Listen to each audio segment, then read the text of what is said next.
Super. Parfait. Bonjour à tous. On sent que c'est l'heure du repas. J'espère que vous avez encore un peu d'énergie à m'accorder avant de manger, ou si vous avez mangé, que vous n'êtes pas trop en train de digérer. Alors aujourd'hui, on va parler de cyber-GRC. Euh, alors j'imagine que vous attendez des démos avec des beaux dashboards et des graphiques qui vont clignoter dans tous les sens. Ça ne sera pas le cas, je suis désolé, je vais vous faire des déçus. On va parler naturellement de gouvernance, de risque et de conformité. On va surtout parler finalement de la distance qui existe entre ce qu'on écrit sur papier et ce qui est réel au sein des organisations. Bien évidemment, on est à CyberIA Expo, donc on va parler aussi d'intelligence artificielle, parce que on est en 2026 et qu'il est compliqué de passer à côté, et parce que c'est aussi le cœur de notre produit, dont je vous parlerai juste après. Mais on va en parler forcément d'une manière un peu différente. On ne va pas parler de fonctionnalité IA, on va parler un petit peu de l'impact que peut avoir l'IA sur des pratiques GRC obsolètes. Je suis Julien Beuvelet, du coup, je suis Chief Operating Officer et cofondateur de Mindlabs, qui est une solution de cyber GRC et AI native. J'ai un peu plus de 15 ans dans la cyber, 17 ans pour être précis. J'ai eu la chance d'avoir des rôles assez transverses, de toucher à tous les métiers de la cyber, je dirais, principalement auprès de clients grands comptes, des acteurs de la défense, des énergies, du retail et du luxe. Et ces dernières années, j'ai passé pas mal de temps avec des directeurs cyber dans différents types de comités, des comités IT, des comités d'investissement, des comités cyber bien évidemment, où finalement on va demander à des directeurs cyber de prendre des décisions sur leur posture de risque. Alors vous allez me dire, en fait jusqu'ici tout va bien, c'est un peu le travail des directeurs cyber. Le problème, c'est qu'à la fin, quand il faut arbitrer un budget dans des phases de restriction budgétaire, quand il faut justifier d'un niveau de risque résiduel par rapport à une situation donnée, ce qui revient systématiquement, c'est le manque d'informations fiables. C'est pas tant le manque d'informations in fine, c'est plutôt le fait que l'information, elle existe, elle est quelque part, mais elle est juste pas corrélée. Et donc c'est ces éléments-là que nous allons échanger durant cette petite dizaine de minutes. Parce que du coup, quand on se retrouve en comité, on se retrouve toujours avec des gros silences quand on pose la question ou quand un board pose la question à sa direction cyber. Mais t'es sûr de cette information? Et là, souvent, on a un petit blanc. Et du coup, c'est sur ces convictions-là qu'on a cofondé Mindlabs l'année dernière avec Christophe qui est dans les coins et Hervé, mon associé. Donc le line-up pour ce petit atelier, naturellement, on va parler de gouvernance, de risque et de compliance. Sur le papier, ces trois mots vivent leur meilleure vie dans un monde idéal. La gouvernance va dicter les règles de sécurité auxquelles je dois me conformer. Les risques vont permettre d'identifier les menaces et de mettre en place un plan d'action. Et la compliance va permettre de prouver que je respecte mes exigences réglementaires. Franchement, sur le papier, c'est beau. C'est logique et c'est souvent ce qu'on enseigne dans les certifications diplômantes. En vrai, dans la vraie vie, finalement, c'est trop souvent des mondes qui se parlent de moins en moins. C'est souvent des piliers qui sont adressés par des personnes différentes, qui sont adressés aussi par des directions différentes parfois. Et donc, du coup, on perd une cohérence entre ces trois piliers de la GRC. On a aussi une problématique d'outils sur laquelle je reviendrai tout à l'heure, sur ces différents piliers. Alors qu'à la fin du fin, quand un board pose une question sur un niveau d'exposition, un niveau de risque réel de l'entreprise, en fait, ce qu'il va attendre, c'est une seule et même réponse. Il ne va pas attendre une réponse qui est différente en fonction de la personne à qui je demande ou des outils à qui je le demande. Alors du coup, l'intitulé de notre atelier aujourd'hui, c'était les silos de la GRC, l'IA peut les accélérer ou les détruire. Et nous, chez Mindlabs, on a fait un choix. Et c'est un choix que je vous partagerai tout au long de cette présentation. On entend depuis plusieurs mois que l'IA va révolutionner la cyber-GRC. Et pour le coup, j'ai tendance à dire que je suis assez d'accord avec ce postulat-là. C'est sûr que ça va transformer la manière dont on fait la cyber-GRC, mais ce qu'on oublie souvent de dire, et c'est plus ou moins le cœur de la discussion que j'aimerais avoir avec vous aujourd'hui, c'est que l'IA, elle peut aussi accélérer les trois silos qu'on a évoqués juste avant.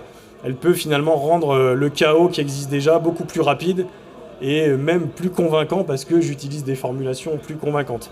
Finalement, ça ne rend pas le tout le plus cohérent et ça ne le rend pas plus vrai, plus ancré dans la réalité. Alors du coup, à la fin des fins, l'IA qu'on va appliquer à des données fragmentées, contradictoires, non vérifiées, ça va nous sortir des outputs contradictoires, non vérifiables.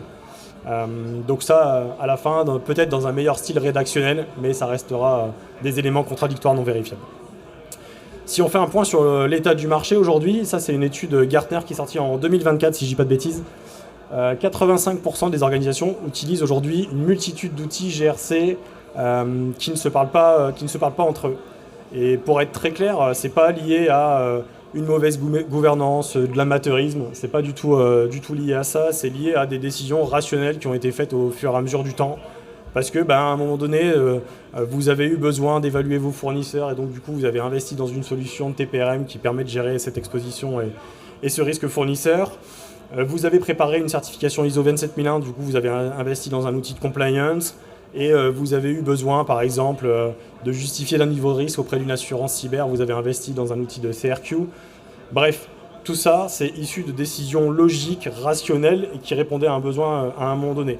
Le problème, c'est que le risque, il ne se fragmente pas, il est transverse à l'ensemble de ces piliers-là.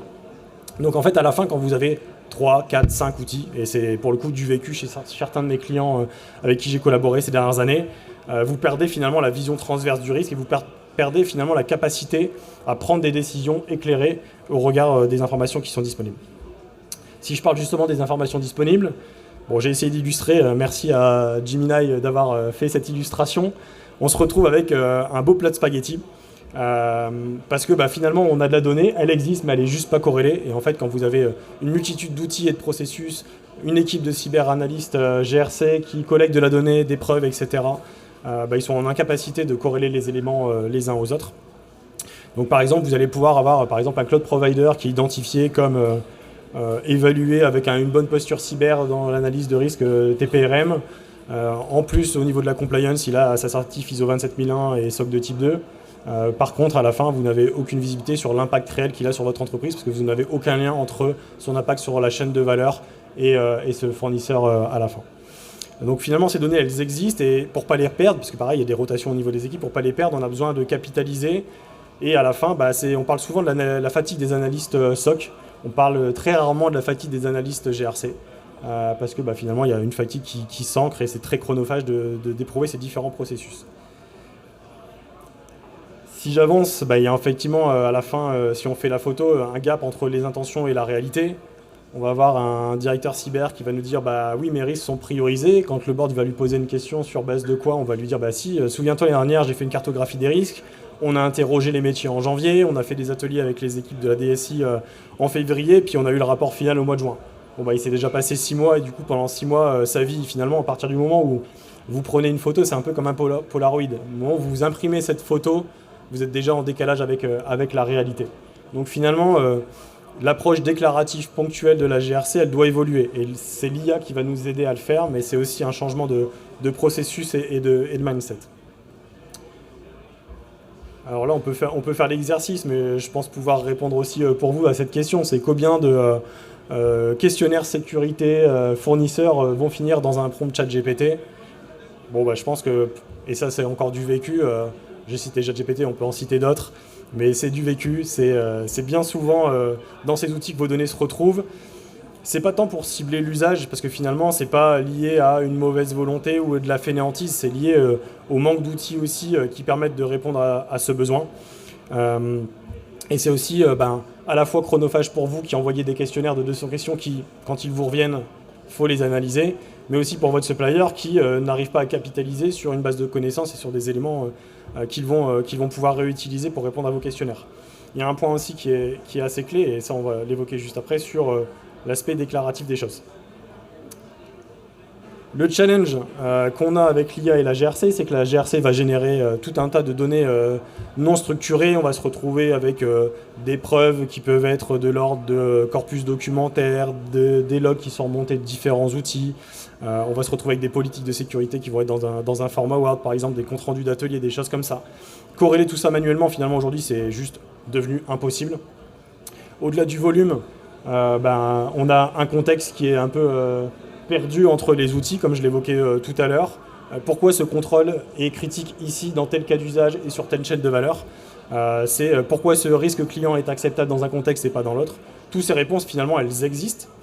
Elles sont soit dans un élément documentaire, comme on les a cités juste avant, soit dans la tête d'un de vos experts. mais elles sont rarement explicitées et documentées. En quoi l'IA, du coup, va pouvoir être un problème parce qu'elle peut amplifier le problème? Elle va vous donner des réponses beaucoup plus verbeuses, basées sur des éléments que vous allez lui donner. Je vais être très clair là-dessus. L'IA, vous avez sûrement déjà itéré avec Gemini, Claude, ChatGPT. À la fin du fin, vous lui faites dire un petit peu ce que vous voulez. Donc il faut sortir un petit peu de ça. Il faut repenser un petit peu l'architecture et la manière dont on utilise l'IA dans la GRC. Finalement, ce qu'il va falloir, c'est que, et ça c'est un cas concret aussi, j'ai eu un cas chez un client où l'IA avait halluciné une certification ISO d'un provider.